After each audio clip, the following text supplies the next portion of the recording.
ሰላም አለይኩም ወራህመቱላሂ ወበረካቱ። ሰላም እንዴት ናችሁ? ውድና የተከበራችሁ ተመልካቾቼ ቤተሰቦቼ እንዴት ናችሁ? ደህና ናችሁ ወይ? እኔ ደህና ነኝ አልሐምዱሊላህ። እናንተም በያላችሁበት ሰላም፣ ፍቅር፣ ጤና አብዝቼ ተመኘውላችሁ። ሰላማችሁ ብዝዝት ተረፍረፍ ይበል እያልኩኝ ዛሬ እንግዲህ በሌላ በአዲስ ቪዲዮ መጥቻለሁ ማለት ነው። ለዚህ ቻናል አዲስ የሆናችሁ ላይክ እና ሰብስክራይብ እያደረጋችሁ ቤተሰቡን ሀሳብ አስተያየታችሁን ኮሜንት ላይ ያስቀመጣችሁ አበረታቱኝ ይላችኋለሁኝ። ዛሬ እንግዲህ ቤተሰብ ያው ቁም ነገር የሆነ ነገር ነው ይዤላችሁ የመጣሁት ካየሁትም ነገር አንጻር ማለት ነው እና ያው ማየት ማመን ነው ብሏልና ዛሬ ምንድነው መሰላችሁ ፖፖን በሚባለው አፕሊኬሽን ሰው እየተጠቀመበት ባለው ነገር ዙሪያ ነው የመጣሁላችሁ።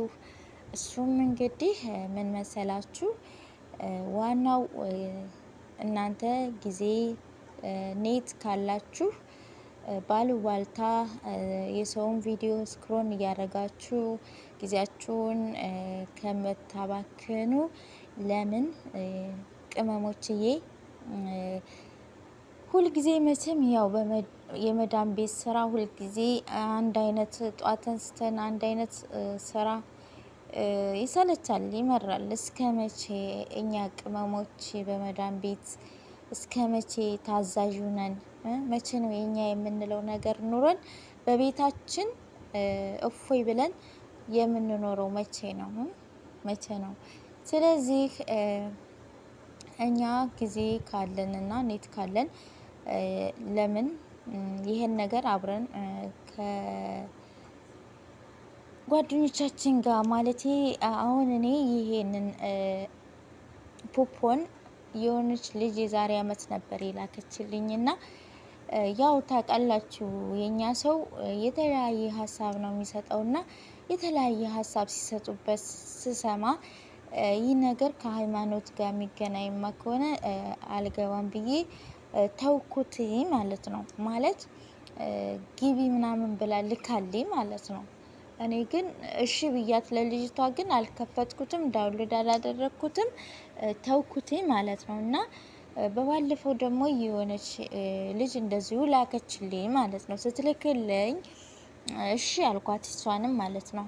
እሺ ብዬ ዳውንሎድም አላደረኩትም፣ ያው ዝም አልኩኝ ማለት ነው። አሁንም እና ዩቲዩብ ላይ ሸረፍ ሚዲያ የሚባለው ልጅ እንግዲህ ስለዚህ ሲያወራ ሰማሁት ማለት ነው። እና ሁለት ትልልቅ ሚዲያዎች ላይ ቀርቦ ስለዚህ ሲያወራ ሰማ ምንድነው እሱ ወደዚህ ስራ እንዴት እንደገባ መጀመሪያ ማጣራት ያለበትን ነገር አጣርቶ ሃይማኖት ጋር ይገናኛል አይገናኝም፣ ሀራም ነው ሀላል የሚለውን ነገር ካጣራ በኋላ ከሃይማኖት ጋር ምንም የሚያገናኘው ነገር እንደሌለና ያው እንደገና ደግሞ ሀራምም እንዳላደለ ያው ኡስታዞችን ጠይቆ ወደዚህ ስራ እንደገባ አሁን ላይ ስኬታማ ሆኖ ጥሩ እየሰራ እንዳለ ሲናገር ሰማ። እንዴ ይሄማ ታዲያ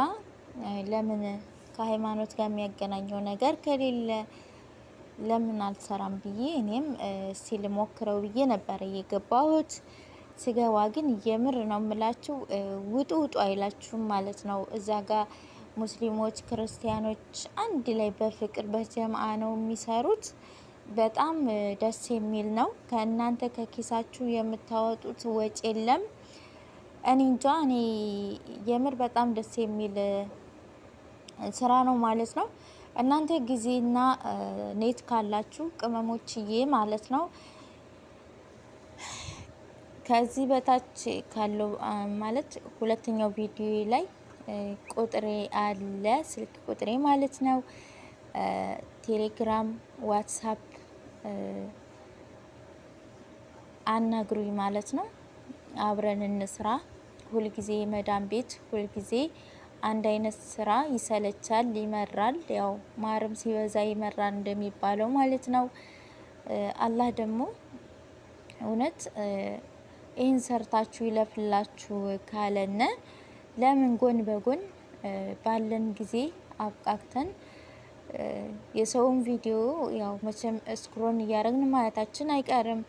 ጊዜያችንን ባልሆነ ነገር እናጠፋለን አይደለ? ግን በእንደዛ አይነት ነገር ቁም ነገር ባለው ራሳችንን በሚጠቅም ነገር ላይ ጊዜያችንን ብናባክን ጥሩ ነው ባይነኝ እንደኔ ማለት ነው። ስለዚህ መስራት የምትፈልጉ እህቶቼ ወንድሞቼ ካላችሁ ከፈለጋችሁ ማለት ነው እኔ የምሬን ነው የምላችሁ፣ ማየት ማመን ነው።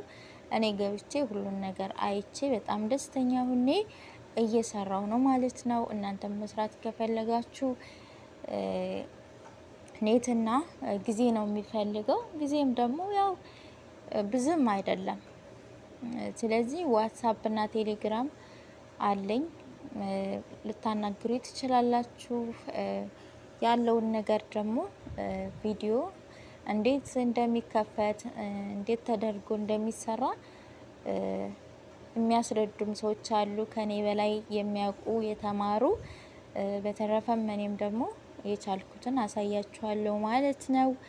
አብረን ቶሎ እንስራ እና ባላችሁ ጊዜ ስሩ። ከመዳን ቤት ለመውጣት እንሞክር። የራሳችን የሆነ ነገር እንዲኖረን እንጣር ነው ምለው። እስቲ ቀጣዩን እንዴት እንደሆነ ማሳያችሁ ይሆናል። እስከ መጨረሻው ድረስ አብራችሁ ይቆዩ ማለት ነው። እንግዲህ ፖፖን የሚባለው ይሄ ነው ማለት ነው። እዚህ ጋር እንደምትመለከቱት እንግዲህ ከሳምንት አልፎኛል። 80,000 ሞልቼ 80,000 ፖይንት ሞልቼ ተቃይር ያለው ማለት ነው። እንግዲህ እንዴት ነው መሰላችሁ? ይሄ ፖይንት ይባላል። ይሄ ደግሞ ኮይን ይባላል። ይሄ ኮይኑ ሳንቲም ቤት ነው። ይሄን ኮይኑን ሳንቲም ቤቱን ወደ ነው የምንቀይረው መሰላችሁ? ወደ ፖይንት እንቀይረዋለን ማለት ነው። ፖይንቱን ደግሞ ልክ እንደ ሀዋላ ማለት ነው፣ መለዋወጥ ንግድ ማለት ነው። አያችሁ፣ እንደ ንግድ ማለት ነው። የሰራችሁን በየቀኑ ወይም ደግሞ በየሳምንቱ የሰራችሁን ማውጣት ትችላላችሁ። ግን ደግሞ ማለት ነው ግን ደግሞ ሌብላችሁ እያደገ አይሄድም። እንደገና እዛ ጋር ደግሞ ገንዘባችሁ ተጠራቅሞ በደንብ የሆነ ቦታ ላይ ስታውሉት ነው ደስ የሚለው ማለት ነው። ስለዚህ ምንድነው እናንተ ሌብላችሁ ሲያድግ ኤጀንት ትሆናላችሁ። ኤጀንት ትሆናላችሁ ማለት ሰዎችን እንደዚህ እያመጣችሁ ስትጋብዙ እነዛም ሰዎች ተጠቃሚ ይሆናሉ፣ እናንተም ተጠቃሚ ትሆናላችሁ ማለት ነው። ድርጅቱ ኮሚሽን ያስብላችኋል ለእናንተ ማለት ነው። ከዛ እነሱ ደግሞ በደንብ ይማሩና ኤጀንት ሲሆኑ ደግሞ እነሱም ሰው ይጋብዛሉ ማለት ነው። ሰው ሲጋብዙ እነዛም ደግሞ ኤጀንት ሲሆኑ ኮሚሽን ያስብላችኋል ማለት ነው። እንደዛ እያለ ነው ስራው የሚሰራው ማለት ነው። እና እንደምታዩት አሁን እዚህ ጋር ይኸውላችሁ በፓርቲ ሆኖ ነው የሚሰራው ሰው ማለት። ፓርቲ ማለት ምንድነው? በጀማ እንደዚህ በግሩፕ ሆነው ነው የሚሰሩት ማለት ነው። እንደምትመለከቱት ይህ ሁሉ ፓርቲ ነው የሚባለው ማለት ነው። በጀማ ሆነው እየሰሩ ያለበት ሁኔታ ነው ማለት ነው። እንደምታዩት ይሄ ሁላችሁ ይሄ ሁሉ ህዝብ ታዲያ ያለ ምንም ጥቅም እዚህ ጋር ምን ይሰራል? ጥቅም ካላገኘበት ማለት ነው። ጥቅም ስላለው እንጂ። ሲቀጥል ደግሞ ከሃይማኖት ጋር የሚጋጭ ከሃይማኖት ጋር የሚገናኝ ነገር ቢሆን ማለት ነው። ማንም ከሃይማኖቱ ገንዘብን አብልጦ እዚህ ጋር እንትን ይላል ብዬ አላስብም። ከሃይማኖት የሚበልጥ ነገር ስለሌለ ማለት ነው። ስለዚህ ከሃይማኖት ጋር ምንም የሚያገናኘው ነገር የለም። ይህ ማለት ልክ እንደ ቲክቶክ እንደ ዩቲዩብ እንደ ፌስቡክ ነው ማለት ነው። ምንም ከዛ የተለየ ነገር የለውም ማለት ነው ውዶችዬ ማለት ነው። እንደምታዩት ይሄ ሁሉ ህዝብ እንግዲህ በፓርቲ ሆኖ እየሰሩ ነው የሚገኙት ማለት ነው። እንደምታዩት ታዲያ ምንም ጥቅም ከሌለው እዚህ ቦታ ላይ ይሄ ሁሉ ሰው ምን ይሰራል? ጥቅም ስላለው አይደል እንዴ? እና ከሃይማኖት ጋር ደግሞ ምንም የሚያገናኘው ነገር የለም ልላችሁ ወዳለው ውዶችዬ። ማየት ማመን ነው። እንግዲህ እንደምትመለከቱት እዚህ ጋር ደግሞ ላይቭ የገቡ ሰዎች ናቸው። ሙስሊሞች፣ ክርስቲያኖች እንዲሁም ደግሞ ሙስሊም እህቶችም ኒቃብ ለብሳችሁም መስራት እንደምትችሉ ነው እዚህ ጋር እንትን የሚለው ማለት ነው። ኒቃብ ለብሳችሁ ለራሱ መስራት ትችላላችሁ ማለት ነው። ምንም እዚህ ጋር ይሄ ክልክል ነው ይሄ የሚለው ነገር የለም። ብቻ ለ2 ሰዓት ላይቭ ትገባላችሁ። ማንም ሰው መግባት የለበትም ብቻችሁም ማለት ነው።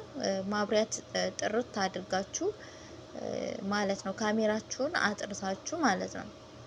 እንደምታዩት ይሄ ሁሉ እንግዲህ ላይቭ ላይ እየሰሩ ነው። ስለዚህ ምንም ይሄ በጣም የምር ነው የምላችሁ ከምንም ጋር የማይገናኝ እንደ ቲክቶክ እና እንደ ዩቲዩብ እንደ ፌስቡክ ነው። ከዛ የተለየ ነገር አይደለም ማለት ነው። ስለዚህ የምር ነው የምላችሁ ጊዜያችሁን በዚህ ነገር ላይ ብታውሉት ማየት ማመን ነው። እንግዲህ እኔ ገብቼ ስላየሁት ነው ልነግራችሁ የፈለግኩት ማለት ነው። እና ቅመሞችዬ ነገ የራሳችን የምንለው የተሻለ ቦታ ላይ እንድንደርስ ባገኘነው አጋጣሚ ከሃይማኖት ጋር የማይገናኝ ከሆነ ሀራም ካልሆነ የምሬን ነው ብንሰራ